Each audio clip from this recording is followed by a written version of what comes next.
The rain against my penthouse windows sounded like 1,000 tiny accusations. I stood at the glass, watching Chicago's skyline blur behind the downpour, my wedding gown hanging like a ghost in the doorway. Tomorrow I would become Mrs. Julian Thorne. The thought now turned my stomach. My phone buzzed on the marble counter. The 5th time in 20 minutes. Julian's handsome face flashed on the screen, all sharp angles and confident smile. I let it go to voicemail. "Alara, darling, pick up." His voice, usually so smooth, carried a strain I couldn't ignore. "It's Chloe. There's been an accident. She fell down some stairs at the gallery opening. I'm at the hospital with her. It's a whole mess. Listen, about tomorrow." I pressed end, my fingers cold. Chloe Vance. Julian's ethereal, willowy art consultant. The woman who always seemed to need his opinion on brushstrokes at 11 p.m. My best friend, Maya, stormed out of the walk-in closet, her dark curls bouncing with indignation. "He's what? At the hospital? With her? The night before your wedding? He says she fell." My voice sounded distant, foreign. "And he's the only person in the tri-state area who can hold her hand?" Maya snatched up her own phone. "I'm calling my brother. He's an attending at Mercy General. Let's see what's really happening." Maya, don't.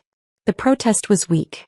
A part of me, the part that had spent 5 years building a life around Julian Thorne, was already constructing excuses. He's just being kind. He feels responsible. Chloe has no family here. "Too late," Maya muttered, phone to her ear. "Hey Leo." Yeah, I'm fine. Listen, is there a Chloe Vance there? Admitted tonight? Possible fall." She listened, her expression morphing from anger to grim satisfaction. "And is a Julian Thorne listed as her?" "I see. He's been there how long?" "Right. Thanks, Leo. Buy you a beer later." She hung up and looked at me, her eyes soft with pity.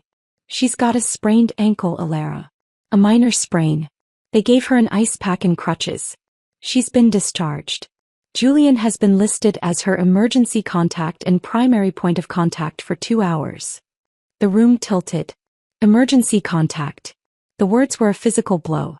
"I need to see it," I heard myself say. "Honey, no. You don't need to torture yourself. I need to see it, Maya. Or I'll spend the rest of my life wondering if I overreacted." I was already pulling off the silk robe, reaching for jeans and a black hoodie. 30 minutes later, Maya's sedan idled in the hospital parking garage. The rain had eased to a drizzle. And then we saw them. Julian emerged from the elevators, his arm wrapped protectively around Chloe. She leaned into him, one foot bandaged, her pale hair catching the fluorescent light. He was whispering something in her ear and she laughed, a delicate tinkling sound that carried across the concrete. He helped her into the passenger seat of his Aston Martin, his hand lingering on her cheek before he closed the door. I stopped breathing. The world narrowed to that single gesture, the tender brush of his thumb against her skin. It was a gesture he'd given me 1,000 times. I thought it was ours. Maya's hand found mine, squeezing hard. "I'm so sorry, Elle." The car pulled away. I sat there, numb, watching the taillights disappear. "Take me home," I whispered. Back in the penthouse, the wedding gown taunted me. I had designed it myself. A breathtaking cascade of French lace and Italian silk. I'd chosen it imagining Julian's face when he saw me walk down the aisle. Now the vision was poisoned. My phone rang again. "Julian." This time I answered.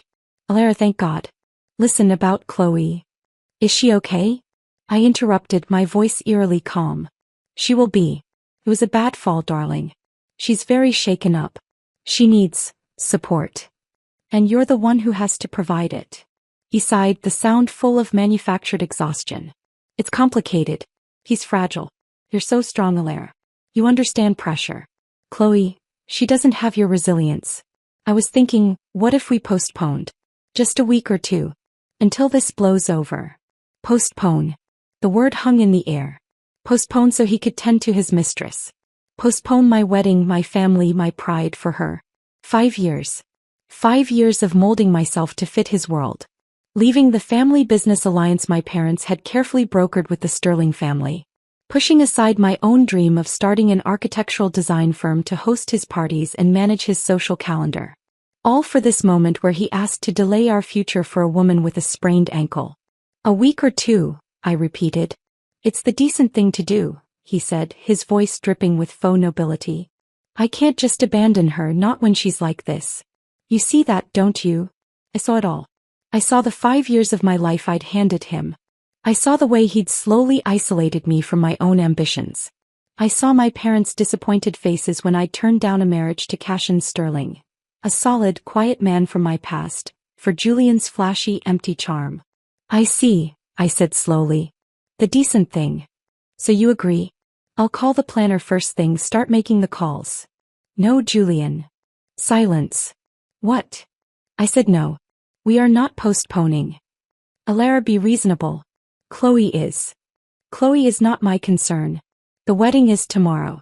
As planned. He sputtered. You can't be serious. How can you be so cold? A woman is hurt. A fire, long banked, ignited in my chest. A woman with a sprained ankle who has my fiancé as her emergency contact. The wedding is tomorrow, Julian. Be there. Or don't. I ended the call and powered off the phone. I turned to Maya, who was staring at me wide-eyed. What, she breathed, are you going to do? I looked past her at the city lights, my mind clicking into a cold, clear gear I hadn't used in years. Strategic planning. Damage assessment. Contingency. I'm getting married tomorrow, I said.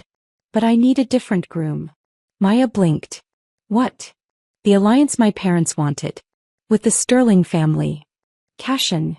Maya's jaw dropped. Alara, you haven't spoken to him in years. You turned him down flat when he proposed the arrangement. He said he was boring.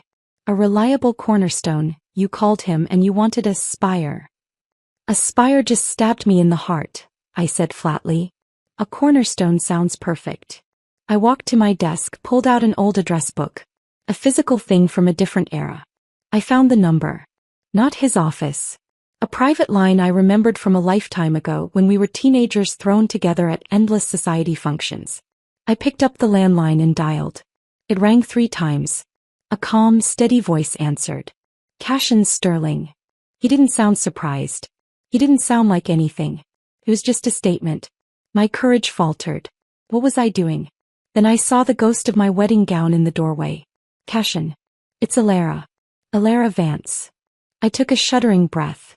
I need to ask you for the most insane, audacious, businesslike favor of your life. The line was so silent I thought the connection had dropped. I could hear my own heartbeat pounding in my ears, a frantic drum against the quiet calm of Cashin Sterling's silence. Finally he spoke. His voice was still that same even baritone, devoid of the theatrical warmth Julian could turn on like a faucet. Alara. It's been a long time. 5 years to be exact. Since the garden party where our parents had all but signed the marriage contract in front of us with their hopeful smiles. Since I'd pulled him aside, my hands trembling but my voice firm. Cashin, you're a good man. The best. But this arrangement feels like a merger. I want more. I want poetry, not a balance sheet. I'm sorry. He hadn't argued. Hadn't gotten angry. He just nodded, his hazel eyes taking me in with a quiet intensity I'd been too young to decipher. I understand. I hope you find your poetry, Alara. And now I was calling him on the eve of my poetic disaster, asking for the balance sheet. I know it has, I said, forcing steel into my voice. And I wouldn't be calling if this wasn't critical. I heard your wedding is tomorrow. A simple statement. Not a question. It is. But there's been a change in circumstances. I squeezed my eyes shut. Julian won't be there. Another pause. This one felt heavier, like he was weighing the implications. Is he unwell? A bitter laugh escaped me. He's otherwise occupied. At the hospital. With another woman. The silence this time was different. It wasn't empty. It was full of a sudden, sharp attention. I could almost feel it humming down the line. I see. I have 250 guests arriving at the cathedral in 14 hours, I said, the planner and me taking over, laying out the facts. My parents are already en route from Geneva. The media has the announcement. The Vance family reputation, what's left of it after I chose Julian over our alliance, is on the line. If I am left at that altar, it's not just personal humiliation. It's a commercial and social disaster. And what? Cashin asked, his tone still infuriatingly neutral. Do you propose? I took a deep breath. I propose we reactivate the original terms. A Sterling-Vance alliance. A marriage of mutual benefit.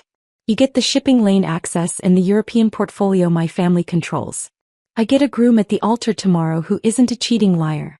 I get to salvage my family's face and my own. Maya was staring at me, her hand over her mouth. You're asking me to marry you tomorrow, Cashin stated. No incredulity. Just clarification. In name. A strategic partnership. With pre-negotiated terms including a clear, discreet exit strategy when the alliance has served its purpose and stabilized both our positions. I was parroting the language from the old contract, the one I'd thrown back in my father's face. You would be doing my family an immense service. One we would not forget. And your feelings for Julian? The question was like a needle to the heart. What feelings? They were just fuel for a fantasy that ended tonight in a hospital parking garage. This isn't about feelings, Cashin. This is about survival. And business.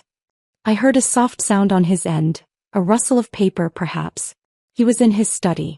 I could picture it, orderly, lined with books, everything in its place. The antithesis of Julian's chaotic, trendy loft. The original terms were 5 years ago, he said. My position has changed. My heart sank. Of course. He was the head of Sterling Holdings now. He'd taken the crumbling empire his father had left and rebuilt it into something formidable and respected. He didn't need us. Not like we needed him. I understand, I began, the defeat already leaching into my voice. I'm not refusing, he interrupted. I'm stating a fact. The terms would need to be updated. My company's valuation has increased by 300%. My requirements for a partner have also evolved. What are your requirements? I asked, bracing myself. Public fidelity. Private respect. A united front in all business and social matters. You would take the Sterling name. You would stand beside me, not behind me. The Vance European assets would be integrated under the Sterling Holdings umbrella, with your father retaining a seat on the board. And you would have a project of your own within the company. I blinked. A project. Your architectural designs. The ones you shelved. I've seen the portfolios you left behind at your father's office. They're exceptional.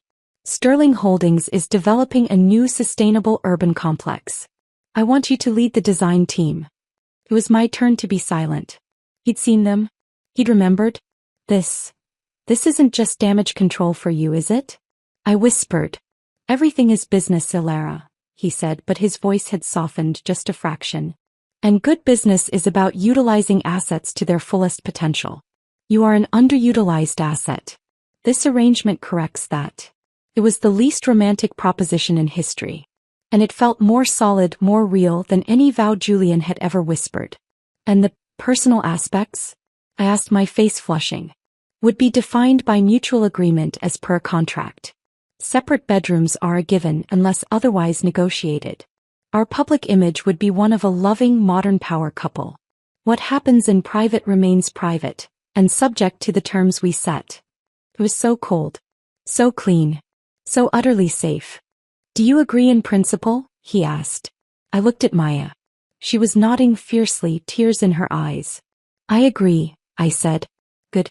I'll have my lawyers draw up an updated memorandum of understanding within the hour. They'll messenger it to your penthouse. Sign it. I'll be at the cathedral at 11 a.m. Do not be late. Cashin, thank you. Don't thank me, he said, and now I heard the faintest hint of something else. Not warmth but a fierce, determined edge. This is a transaction. But it's one I intend for us to win. Get some sleep, Ilara. You have a big day tomorrow. The line went dead. I stood there, the receiver buzzing in my hand. Holy shit, Maya breathed. He's really going to do it. The Ice Prince of Chicago is riding to your rescue. It's not a rescue, I said, putting the phone down, my hands trembling now that the call was over. It's a hostile takeover of my own life. And I just invited him in. The next hour was a blur. A sleek black car from Sterling Holdings did indeed arrive. A severe-looking woman in a perfect suit handed me a folder. The memorandum was concise, brutal, and fair. It outlined everything. Financial separations and mergers, public conduct clauses, the architectural project, the exit strategy after a minimum term of 3 years. It even included a confidentiality clause regarding the circumstances of our union. I signed Alara Vance for the last time.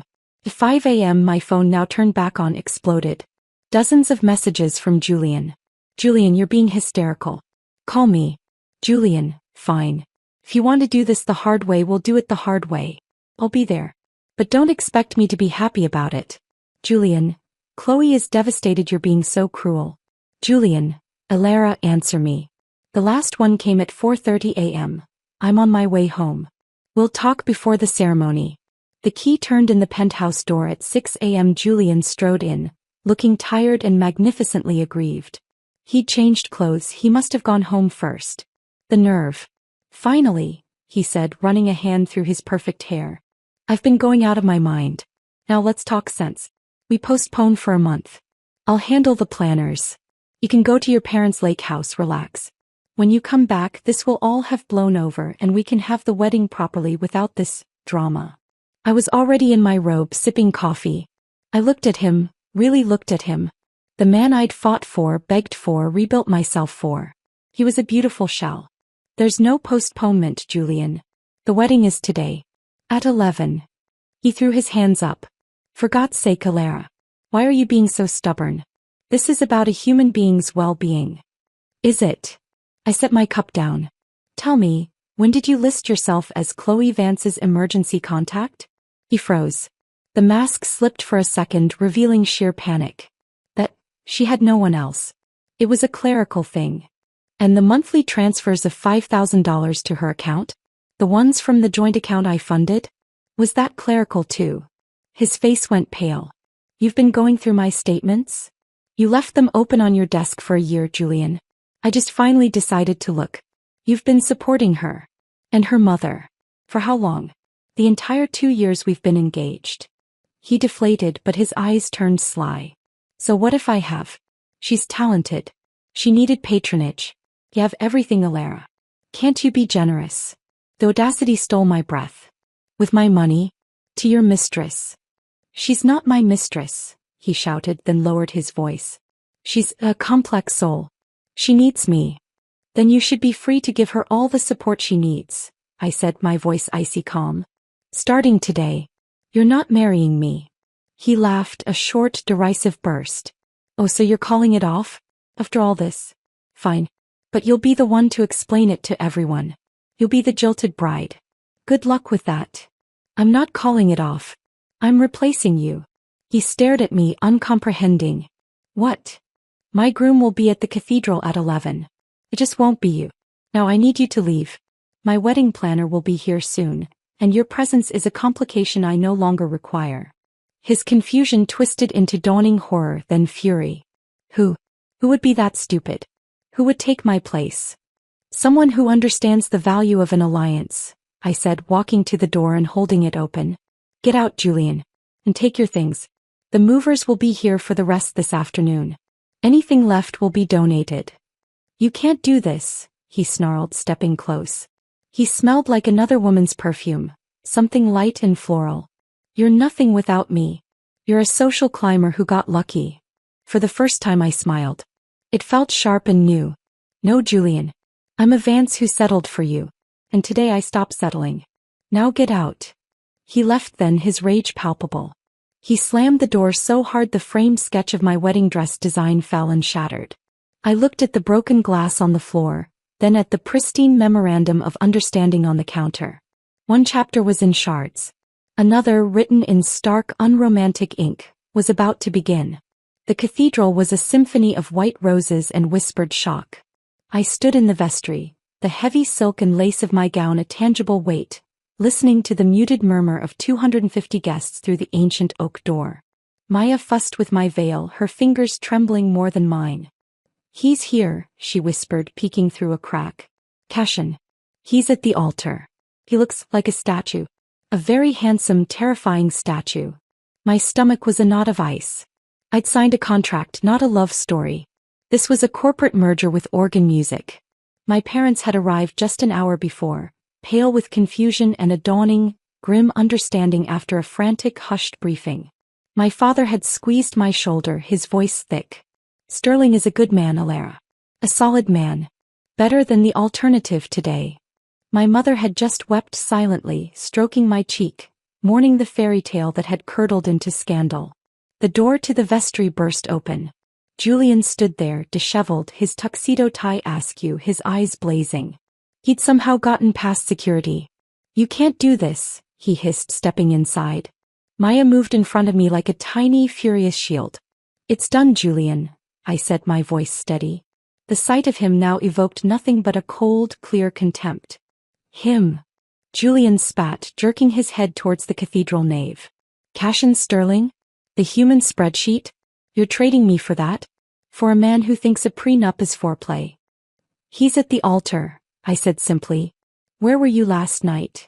"That's not the point. This is a farce. You love me." He took a step closer, his voice dropping to a venomous whisper. "You spent 5 years loving me. You think that just goes away? You think signing a contract with that robot erases what we had?" "What we had," I repeated, the ace in my voice cracking to reveal the raw anger beneath, "was a performance. One where I played the devoted fiancé and you played the doting partner, all while funding Chloe Vance's entire life. What did you buy her with my money, Julian? The apartment? The art supplies? The little vacations you told me were business trips?" He flinched. "You don't understand the pressure she's under." "I understand that you're a thief," I cut him off. "You stole my time, my trust, and my capital. Now get out. You're not welcome at my wedding." "Our wedding," he roared. The organ music swelled from the other side of the door, the cue for the bridal procession. The door opened again and my father stood there, his face hardening as he saw Julian. "Julian," my father said, his voice like granite. "You will leave. No. Or security will make you a spectacle in front of the very people whose respect you've spent a decade trying to buy." The two men stared each other down. My father, old money and imposing in his quiet rage. Julian, all flash and no foundation. Julian's shoulders slumped in defeat. He shot me one last, poisonous look. "This isn't over," he whispered. "He'll crush you, Alara. And you'll come crawling back." He pushed past my father and disappeared down the hall. I let out a breath I didn't know I was holding. My father offered his arm. "Ready, sweetheart?" I looked at Maya. She gave me a wobbly, encouraging smile. I took my father's arm. "For a new beginning," I said. The doors opened. A sea of faces turned, a collective gasp rippling through the crowd. I saw the confusion, the frantic whispers behind gloved hands. "Where's Julian? Why is it Cassian Sterling?" I kept my eyes fixed straight ahead on the man standing rigidly at the end of the long aisle. He was indeed a statue. Impeccable in a morning coat that looked like it had been tailored onto him an hour before. His expression was unreadable. Not smiling, not frowning, just profoundly serious. As I drew closer, our eyes met. There was no warmth there, but there was no deception either. There was simply recognition. An acknowledgement of the pact we were about to seal. I reached his side. My father placed my hand in Cassian's. His grip was firm, cool, and dry. He didn't smile, but he gave my fingers the slightest, briefest press. A signal. "Steady. We are in accord." The priest, who had been briefed in a state of profound bewilderment 30 minutes prior, began. "Dearly beloved, we are gathered here today." The ceremony was a blur of traditional vows we repeated by rote.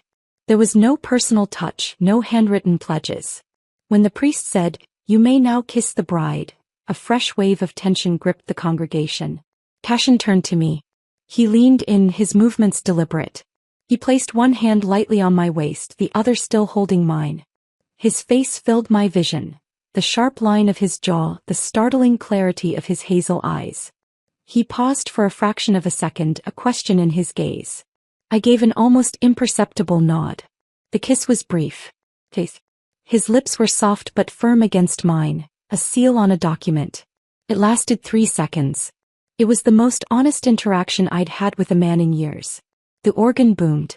He turned, tucking my hand into the crook of his elbow, and we faced the crowd. His posture was victorious, possessive. He leaned down, his lips close to my ear, and for the first time, I heard a hint of something other than neutrality in his voice. It was fierce satisfaction. "Well played, partner," he murmured, the words lost in the thunderous applause. Applause that was equal parts celebration and utter, bewildered shock. The reception at the Sterling Grand Ballroom was a masterpiece of damage control performed as triumph. Cashin was everywhere, a commanding presence. He introduced me as my wife Ilara Sterling, with a gravity that brooked no argument. He deftly fielded questions with a cool, unified front. Julian. A tragic last-minute personal issue prevented him from attending. We wish him well. But fate and long-standing family ties have a way of correcting course. He never left my side.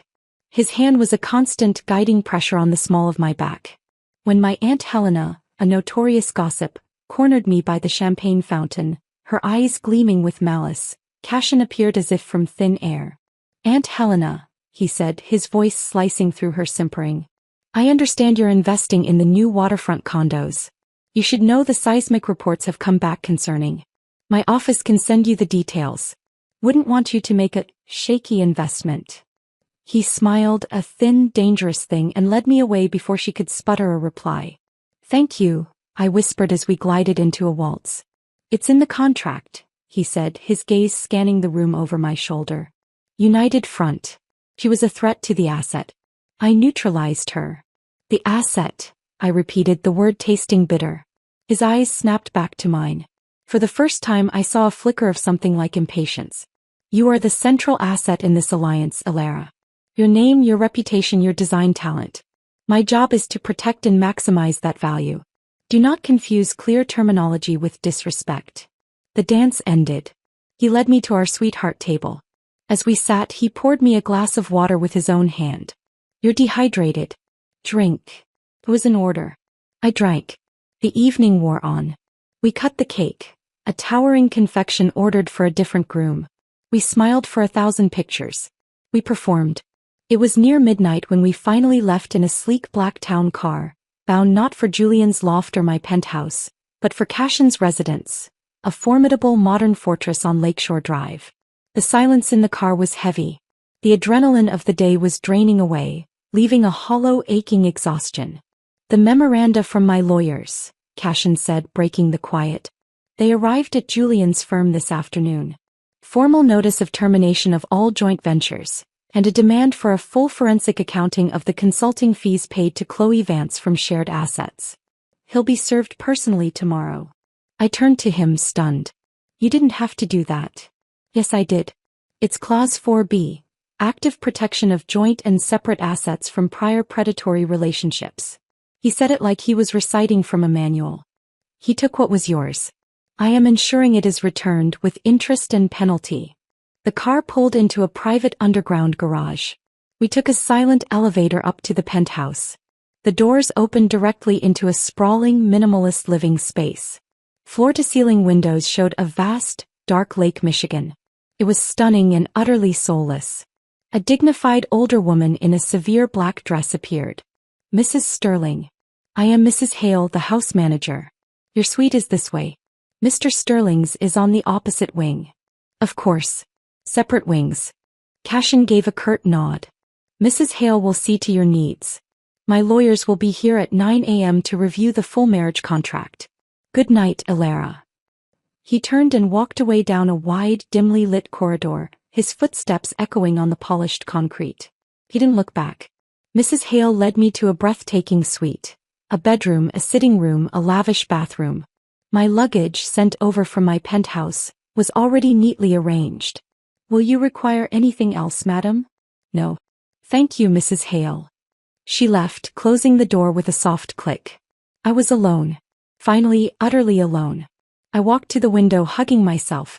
The lights of the city shimmered, a galaxy I'd once thought I ruled with Julian by my side.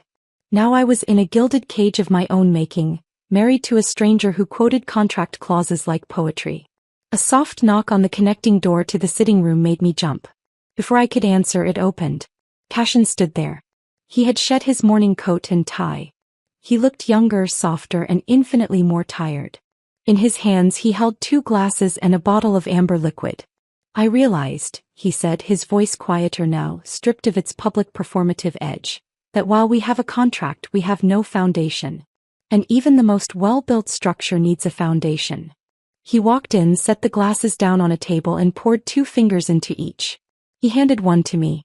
I know this wasn't the wedding day you imagined, he said, not looking at me but out at the same dark lake. I know I am not the man you wanted. But I want you to know this. I will honor every line of that contract. Your boundaries, your projects, your autonomy. I will be your partner in this, not your warden. He finally turned his gaze to me.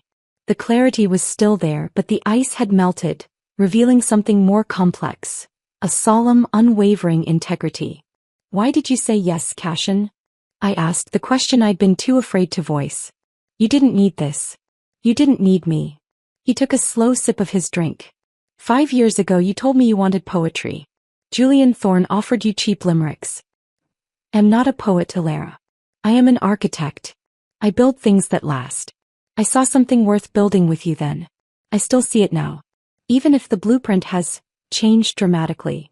He set his glass down. The foundation, Alara, is this. You can trust me.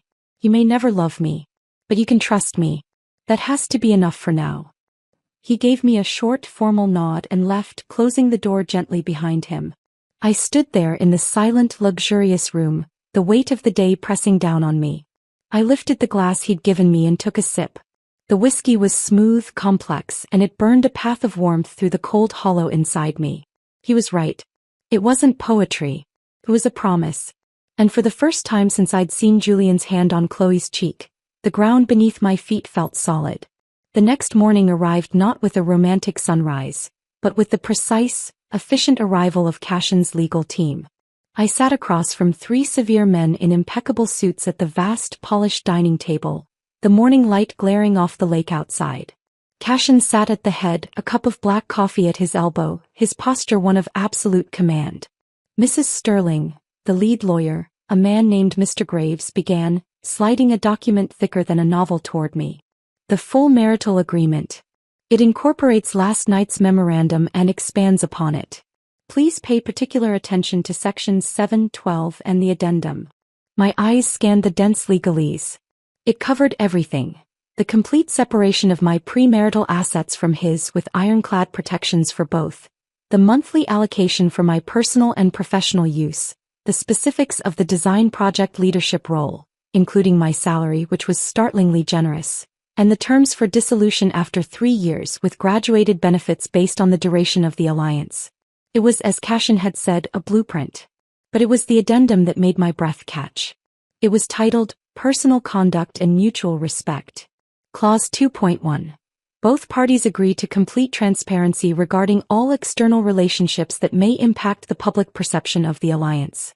Clause 2.3. Private residences shall be respected as sanctuaries for each party. Entry into the other's private wing requires explicit invitation.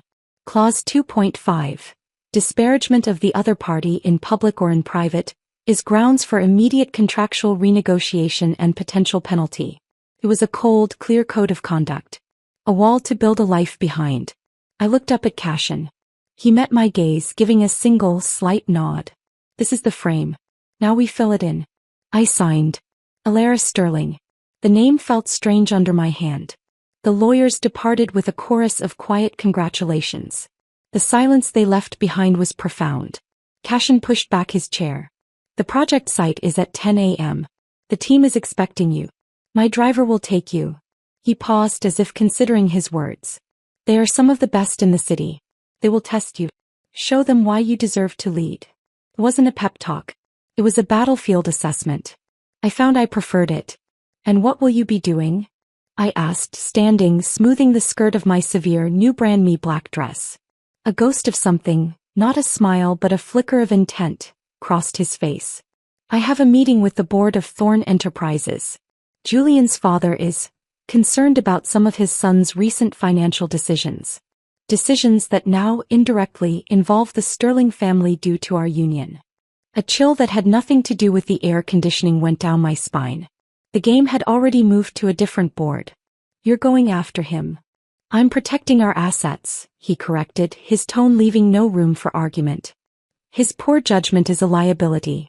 Liabilities must be managed. The project site was a massive raw expanse of former industrial land on the river. A gleaming temporary structure housed the architectural firm's on-site office. I walked in, my heart a drum in my throat. A dozen people, Mostly men all older than me looked up from blueprints and models. I saw the skepticism in their eyes. The boss's new wife. The socialite playing at design. The project director, a grizzled man named Robert, approached, his handshake grudging. Mrs. Sterling. Welcome. We've been told to expect you. We're on a tight deadline for the preliminary design presentation. Elara, please, I said, my voice firmer than I felt. And I'm aware of the deadline. Why don't you show me where we're stuck? He led me to a massive central table, where a model of a bland glass and steel residential and commercial complex sat. It was competent. It was soulless. It was exactly the kind of thing a committee would design. The client wants innovative sustainability and community feel, Robert said, a hint of derision in his voice. Buzzwords. The zoning restricts height and the budget for true green tech is a fantasy. I walked around the table, my designer's eye kicking in, seeing not what was there but what was missing. The riverfront was ignored. The buildings turned inward. It was a fortress, not a community. You're thinking about it wrong, I said, the words out before I could filter them. A collective, tense silence fell. Oh. Robert crossed his arms. Enlighten us. I ignored his tone, my focus narrowing on the model. You're trying to bolt sustainability onto a conventional design. It's an accessory. It needs to be the skeleton. I reached out, my fingers hovering over the blocky structures. We break it up. A series of smaller, interconnected buildings, not monoliths. We use the river, open aqueduct channels for gray water recycling, a boardwalk that's a functional part of the stormwater management system, not just a pretty path. The rooftops are a connected farm, providing for the residential units and the restaurants below. The community feel isn't a plaza you tack on. It's the result of forced interaction with the shared life support system of the place. I looked up. They were staring at me. Not with warmth but with a dawning, professional interest. The zoning, one of the younger architects, a woman named Anya, ventured. The height restriction is a gift, I said, feeling the old passion ignite, the passion I'd buried for Julian. It forces us to sprawl intelligently. We create intimate, human-scale courtyards between the buildings. We build down as well, a geothermal sink for climate control. The budget isn't for shiny tech. It's for smart, integrated biology. Green walls that clean the air selected for our climate. It's not cheaper up front, but the long-term savings and marketing appeal. I trailed off, suddenly self-conscious. I had just dismantled 6 months of their work in 3 minutes. Robert was silent for a long moment. Then he rubbed his jaw. The client presentation is in 3 weeks. To scrap this and start on your integrated biology vision would require round-the-clock work. Concept models, new renders, cost analyses. Do we have 3 weeks? I asked, holding his gaze. A slow, reluctant grin spread across his weathered face. We do if we start now. All right, Elara. You've got our attention. Let's see if you can keep it. He clapped his hands. All right, people. Teardown starts now. Anya, pull the environmental studies. David, I need new site sketches based on Mrs. Sterling's notes. The office erupted into a frenzy of activity. I was in the eye of the storm. It was terrifying. It was magnificent. That evening, I returned to the penthouse, my mind buzzing with sketches and soil compositions and water table data. I was exhausted, filthy, and more alive than I'd been in years. Mrs. Hale informed me that Mr. Sterling was working in his study and that dinner would be served in an hour. I showered and changed, then hesitated outside the door to his private wing. I knocked softly. Enter. His study was a library of order. He was behind a vast desk, glasses perched on his nose, reviewing a document. He looked up and for a moment I saw a flicker of something, surprise, at seeing me here in his domain. The site? He asked, removing his glasses. We scrapped the original design. We're starting over. My concept. He leaned back, assessing me. And Robert? He's a traditionalist. A bulldog. He's the bulldog on my leash now. It's a start. A faint, actual smile touched his lips. It transformed his face, making him look younger, almost approachable. Good. And your meeting? I asked, venturing further into the room. The smile vanished, replaced by that cool focus. Productive. Thorn Enterprises is severing Julian's access to certain venture capital funds. His personal financial overextensions have become apparent. There will be consequences. I felt a pang that was not sympathy but a dark, unsettling satisfaction. He won't take that quietly. I'm counting on it, Cashin said, his eyes glinting in the lamplight. Recklessness is predictable. And predictable opponents are easy to defeat. The way he said it, so calm and certain, sent another shiver through me. This was the man behind the contract. The architect of empires, not just buildings. Dinner is ready, I believe, he said, standing. He came around the desk and for a second, we stood close in the quiet, book-lined room. He smelled of sandalwood and crisp paper. You look engaged, he observed. I am, I said and realized I meant it in both senses of the word. Dinner was a quiet, surprisingly comfortable affair. We talked about the project. The real challenges of permeable pavements, the politics of city zoning boards. He asked insightful questions, challenged my assumptions, and offered a piece of devastatingly clever advice about leveraging an existing environmental grant. It was a meeting of minds. A partnership. It was as we were finishing dessert that Mrs. Hale appeared, looking uncharacteristically flustered. Sir, madam. Mr. Julian Thorne is in the lobby. He is insisting on seeing you. He is not in a calm state. Cashin's expression didn't change. He dabbed his mouth with a napkin. Have security bring him up to the formal reception room. We'll be there shortly. Cashin, I said, a spike of old anxiety piercing my newfound calm. You don't have to. Yes, I do, he said, his voice leaving no room for debate. He is a threat to my wife's peace. That makes him my business. Come, let's finish this. We walked to the cold, beautiful room rarely used for actual reception.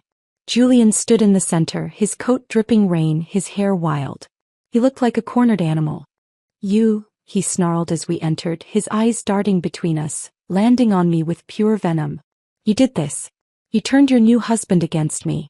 You got my funding pulled. You did that to yourself, Julian, I said, my voice steady. Cashin stood slightly behind and to the side of me, a silent, powerful presence. By mismanaging funds.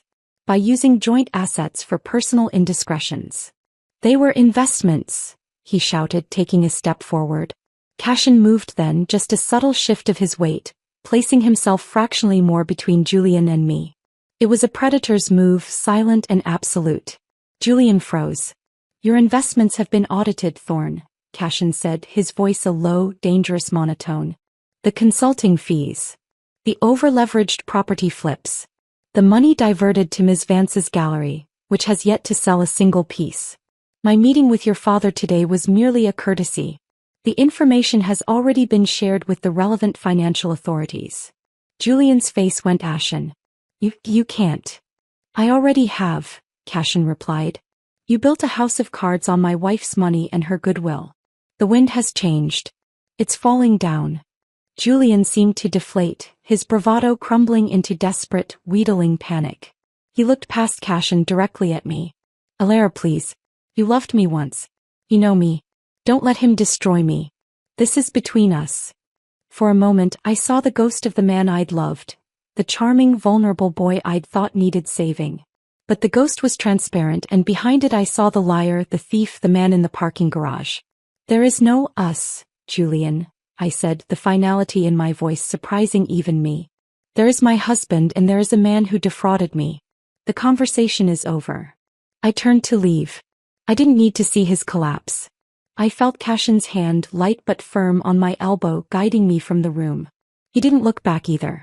As the door closed behind us, leaving Julian alone in the cold, formal space, I heard the first choked, furious sob. In the hallway, under the muted gallery lights, I stopped, my legs trembling. The confrontation had taken more out of me than I'd thought. Cashin turned to face me. He didn't try to hug me. He simply stood there, a pillar in the storm. It's done, he said. I looked up at him, this stranger I was bound to, who had just dismantled my past with the efficiency of a master surgeon. Why? I breathed. Why go that far? The contract only required protection. That was annihilation.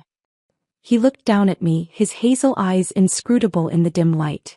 Because, he said, the word measured and deliberate, a clean break is the only kind that heals. And I require my partner to be healed, not haunted. He turned and walked down the hall toward his study, leaving me standing there, understanding dawning. This wasn't just business. This was architecture on a human scale. He wasn't just building an alliance. He was, in his own ruthless, methodical way, building me a new foundation. And he had just demolished the last of the rotten pilings from the old one. The weeks after Julian's confrontation bled into a new rhythm, a life constructed around the twin pillars of Cashin's world and my own reclaimed purpose. The penthouse was no longer a gilded cage but a command center. My wing was a chaos of rolled blueprints, soil samples in little bags, and models made of foam core and hot glue. His wing remained a temple of silent order, the door often closed, the sound of a keyboard a soft, persistent pulse through the vast space. Our interactions were dictated by the calendar Mrs. Hale kept with military precision. Tuesday and Thursday dinners were mandatory, a debriefing of our professional worlds. It was during one of these dinners over a seared scallop that the next ripple hit. Cashin set his fork down with a precise click.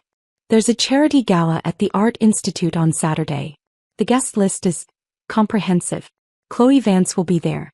She's on the junior committee for the event. I froze, the delicate flavor of the scallop turning to ash in my mouth. I hadn't seen or heard from Chloe since the night before the wedding. In the whirlwind of my new life, she'd become a ghost, a painful footnote. Now she was being summoned back onto the stage. Are you telling me we shouldn't go? I asked, forcing my voice to remain level. We are going, he said, his gaze steady on mine. It is our first major public appearance as a united front since the wedding. Our absence would be noted and interpreted as weakness or fear. We attend. We are impeccable. We are untouchable. And if she approaches? Then we handle it with the grace our positions demand. She holds no power here, Lara. She is a prop in Julian's narrative, and that narrative is bankrupt. He paused. But you should be prepared. I've had my team look into her situation. It's deteriorating. Julian's financial troubles are now hers. A part of me, the part that had been broken in that parking garage, wanted to feel a surge of vicious satisfaction. The other part, the one finding its footing again, just felt a tired sadness. She made her choices. As did we all, Cashin said, and there was no judgment in it, just fact. The dress for the gala will arrive tomorrow. I took the liberty of selecting it. I trust you'll find it appropriate. The dress arrived in a long black garment bag. It was not the soft, romantic confection I would have chosen for a gala with Julian. It was a column of liquid mercury, a sleek backless sheath of gunmetal gray silk that moved like water. It was severe, powerful, and breathtaking. It came with a note in Cashin's precise handwriting. Armor, not decoration. Saturday night, standing before the floor-to-ceiling mirror as Mrs. Hale fastened the hidden clasp at the nape of my neck, I felt it. The dress was armor. It reflected the light coldly, turning me into a sharp, elegant weapon. My hair was swept into a severe knot. The jewels at my ears and throat were not the playful diamonds Julian had favored, but deep, cold sapphires, the Sterling family stones. Cashin waited in the living room. When I entered, he was staring out at the lake, his profile etched against the city lights. He turned, and for a heartbeat, his usual composure fractured. His eyes traveled the length of the dress, and a slow, approving nod was his only comment. But in that look I saw something more. A recognition of the transformation. I was not the heartbroken bride he'd rescued. I was his counterpart. You look, he said, offering his arm, formidable. You don't look so approachable yourself, I replied, taking it. He was in a tuxedo of midnight blue, so dark it was almost black, the sapphire studs in his shirt echoing my own jewels. The gala was a shimmering beast. A cacophony of crystal, champagne, and calculated smiles. We were the main attraction. The whispers began the moment we stepped through the towering doors. Pulled it off without a hitch. Practical if you think about it, the Sterling-Vance merger was always the smarter play. He looks at her like she's a newly acquired subsidiary. Did you hear about Julian Thorne? He's finished. We moved through the crowd, a united front. Cashin's hand was a constant, warm anchor on the small of my back. He introduced me, deflected probing questions with effortless wit, and praised my architectural work to influential donors who could help push the riverfront project through the city council. He was building my professional reputation in real time, brick by careful brick. And then I saw her. Chloe stood near a monumental sculpture, a flutter of pale pink chiffon in a sea of darker, richer colors. She looked fragile, washed out. Her eyes, wide and anxious, scanned the crowd until they landed on us. On me. The shock in them was palpable, followed by a flash of pure, unvarnished hatred. She began to weave through the crowd toward us, a determined, unsteady missile. "Cashin," I murmured, my fingers tightening imperceptibly on his arm. "I see her," he said, his voice calm. "Steady." She stopped before us, her chest rising and falling rapidly. "Ilara." Her voice was a brittle scrape. "And, congratulations are in order, I suppose." "Thank you, Chloe," I said, my tone polite, distant, as if addressing a vaguely remembered acquaintance. "The exhibition looks wonderful." She ignored the pleasantry, her gaze locked on me. "I hope you're happy. You got everything you wanted, didn't you? You traded up. You always were a climber." The insult, so crude and public, drew the attention of the people nearest us. A hush fell around our little island of tension. Before I could form a cutting reply, Cashin spoke.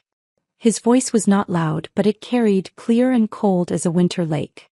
"Miss Vance," he said, shifting his body slightly, a subtle but unmistakable move that placed him more squarely between her and me. "Your choice of attire is interesting. That particular shade of pink was charged to a credit card under my wife's former joint account, finalized just last week, along with a rather sizable hotel bill from the Drake. Tell me, does Julian know you're still spending what's left of his money?" Chloe's face went bone white. The people nearby were no longer pretending not to listen. "Or perhaps," Cashin continued, his gaze utterly pitiless, "you are unaware that the account has been frozen and is under formal investigation for misappropriation of funds? I'd be careful about the provenance of everything you're wearing tonight. It could be considered evidence." It was a brutal, public evisceration. He hadn't raised his voice.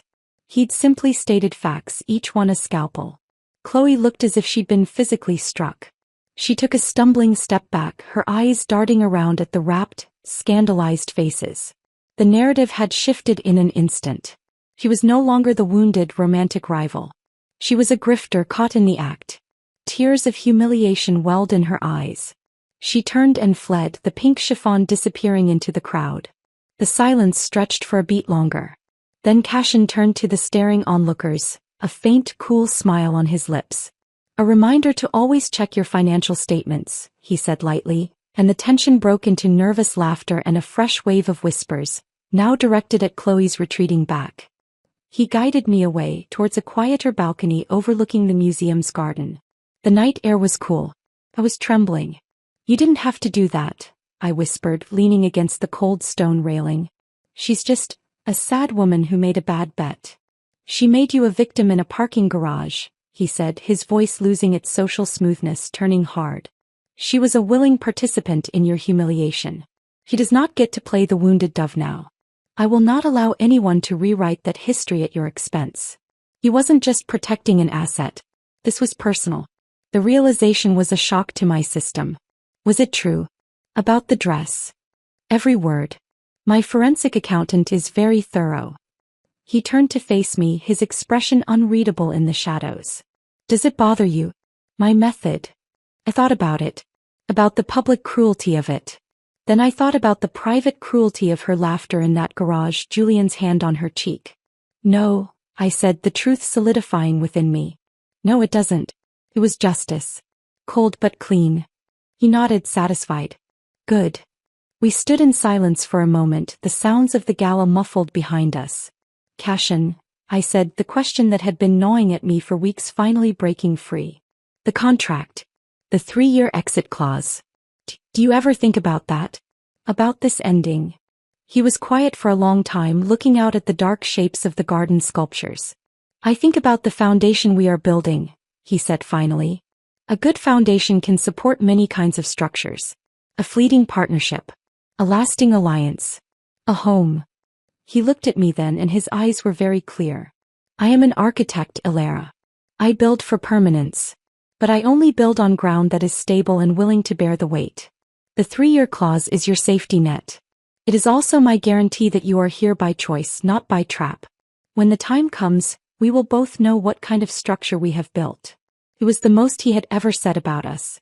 Not the alliance but the undefined space between the clauses. It wasn't a declaration of love. It was something more solid. A declaration of intent and of profound respect. He offered his arm again. Shall we go back in? We have a donation to announce for the new contemporary wing. I believe you had some thoughts on the architect. As we re-entered the glittering fray, I felt different. The armor of the dress was no longer just for show. I had worn it into a battle I hadn't chosen, and my husband, my partner, had fought it with a precision that left me breathless. He hadn't just defended me. He had rewritten the story entirely. And for the first time I saw the future not as a countdown to an exit, but as a blueprint we were drafting together, line by deliberate line. The ground, I realized, was no longer shifting. It was settling, strong and sure, beneath my feet. 3 years. The clause in the contract that had once felt like a prison sentence now felt like a passing season. The riverfront project, Aqueous, was no longer a foam core model but a rising constellation of glass and green, its foundational pilings driven deep into the reclaimed earth. I spent my days in a hard hat, my authority earned not from my last name but from the respect of people like Robert, who now called me boss without a trace of irony. Cashin and I had fallen into a syncopated rhythm that was its own kind of intimacy. Our Tuesday and Thursday dinners were still debriefings, but they had evolved.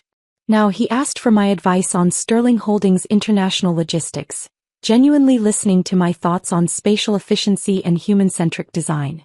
I, in turn, ran zoning board strategies by him, leveraging his ruthless understanding of political leverage. We were a board of two, governing the shared country of our lives. The ghost of Julian Thorne had faded to a periodic nuisance like bad weather.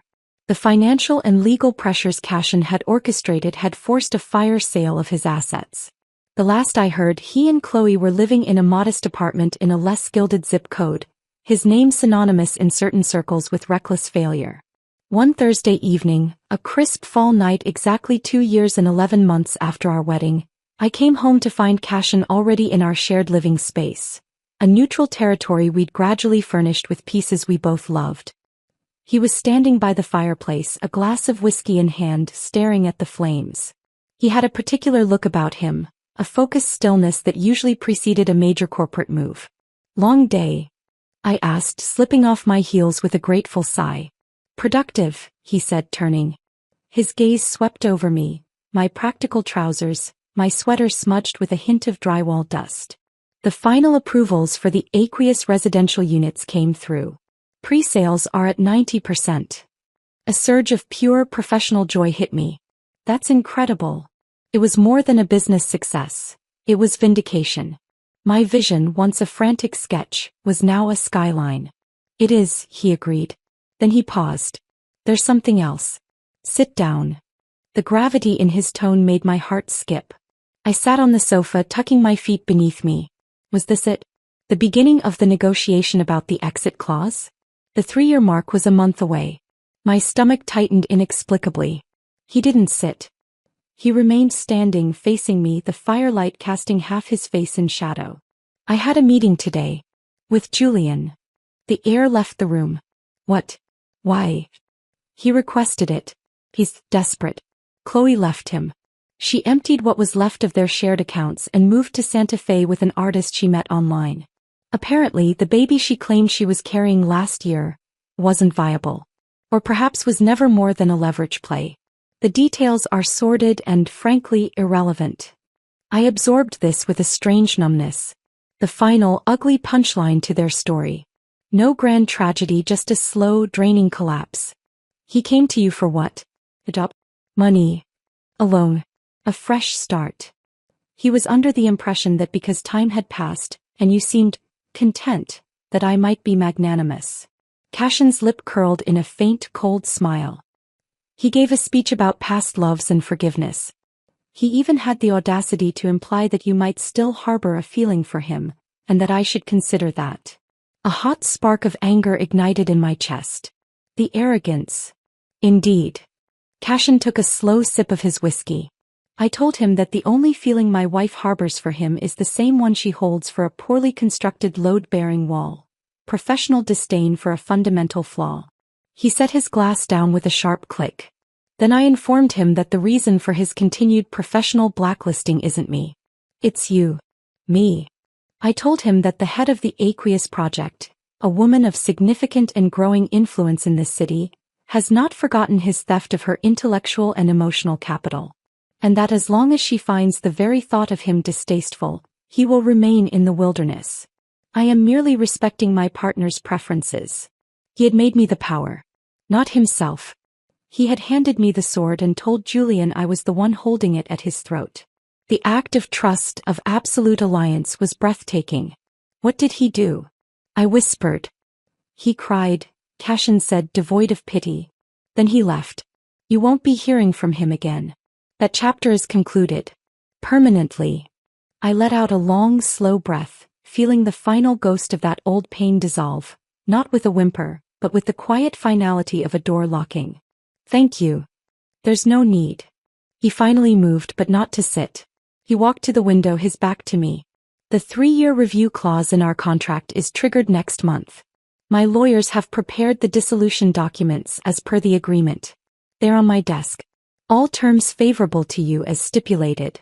The words were clinical, but the room felt suddenly terribly cold. This was the script we'd agreed to. So why did it feel like a sentence? I've also, he continued, his voice still carefully neutral, had them draft an alternative. A new contract. One without an exit clause. My breath caught. I couldn't see his face. What are the terms? He turned then. The controlled mask was gone. His face was stark, vulnerable in a way I'd never seen. The terms are everything. A full merger. No separations. No sunsets. My life, yours, the companies, the projects, the assets. All of it. One entity. One name. One future. He took a step toward me. But only if that future is built together. Not as a strategy. Not as an alliance. But as a partnership where the cornerstone isn't mutual benefit, but... He faltered, the man who always had the words, the plan, the clause was searching.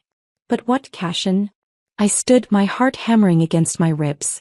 He closed the distance between us, stopping just an arm's length away.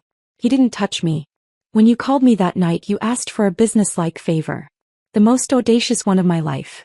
You offered me a transaction. His eyes, usually so cool, burned with a fierce, unwavering light. I don't want a transaction anymore, Alara. I haven't for a long time. I want the poetry. The word hung in the air between us. The same word I'd thrown at him 5 years ago when I'd walked away. The word I'd thought I'd found with Julian. The word I'd given up on. You said you weren't a poet, I breathed. I'm not. I'm an architect. His hand finally came up, his fingers brushing a stray smudge of dust from my cheek, the touch sending a current through me. But I've spent 3 years studying the most complex, beautiful structure I've ever encountered. I've learned its stresses and its strengths. I've admired its resilience and its grace. And I have, against all my professional training, fallen irrevocably in love with it. With you. Tears blurred my vision. This was the foundation he'd been building all along. Not of stone and steel, but of patience, of respect, of fierce, unwavering loyalty. He had given me the safety net so I could learn to fly, and had waited to see if I would choose to land beside him. The contract, I managed to say, a watery laugh escaping me. You really do think a prenup is foreplay, don't you? A real, full smile broke across his face, transforming it utterly. It was the most beautiful blueprint I'd ever seen. Is it working? In answer, I closed the final space between us. I framed his face with my hands, feeling the solid reality of him. My strategist, my defender, my partner. Tear up the dissolution papers, I said against his lips. And show me the new contract. His kiss was nothing like the one at the altar. That had been a seal. This was a claiming and a surrender. It was deep, hungry, and full of a love that had been meticulously built, layer upon layer, in shared dinners and silent support, in public defenses and private understandings. It was not the reckless, consuming fire I'd had with Julian. It was the steady, radiant heat at the heart of a well-built home. When we finally broke apart, foreheads resting together, he whispered, I'll have the lawyers draft it first thing. No, I said, smiling through my tears. We'll draft it together. Line by line. Starting with the most important clause. And what's that? I led him by the hand away from the window, away from the ghosts of the past, toward the wing that was his, and the future that would be ours. The one that says this partnership is permanent, I said. And that all amendments require a kiss. 5 years later. The ribbon cutting for the Aqueous Community Center was a sunny, chaotic affair. Our daughter Lily, a whirlwind of 3-year-old energy in a tiny yellow hard hat, insisted on helping me cut the giant red ribbon with her plastic safety scissors. Cashin stood just behind us, one hand resting lightly on my back, his other preventing Lily from toddling into the fountain. He was softer now around the edges. Fatherhood and a marriage that was the furthest thing from a transaction had sanded down some of his severe lines. The love was no longer a hidden clause. It was the text of our lives, written in the way he looked at Lily, in the coffee he left on my desk every morning, in the quiet, fierce pride in his eyes as he watched me give my speech to the gathered press and community. After the crowds dispersed, we walked through the finished park, Lily running ahead on sturdy legs. The river sparkled, the green roofs flourished, and the sound of children's laughter already echoed in the courtyards I'd designed. You built a legacy today, Cashin said, his fingers laced with mine. We did, I corrected, leaning into his shoulder. I looked out at the water, thinking of the desperate woman I had been, staring at another body of water from a different penthouse, her world in ruins. I had thought I was choosing a strategic retreat. Business deal. Instead, I had chosen the architect of my soul. He hadn't just given me shelter from the storm. He had taught me how to build a city within myself, strong enough to weather any tempest, beautiful enough to inspire a lifetime of sunrises. Julian love had been a fireworks display, spectacular, loud, and leaving nothing but smoke and echoes. Cashin's love was the foundation beneath my feet and the keystone holding my world aloft.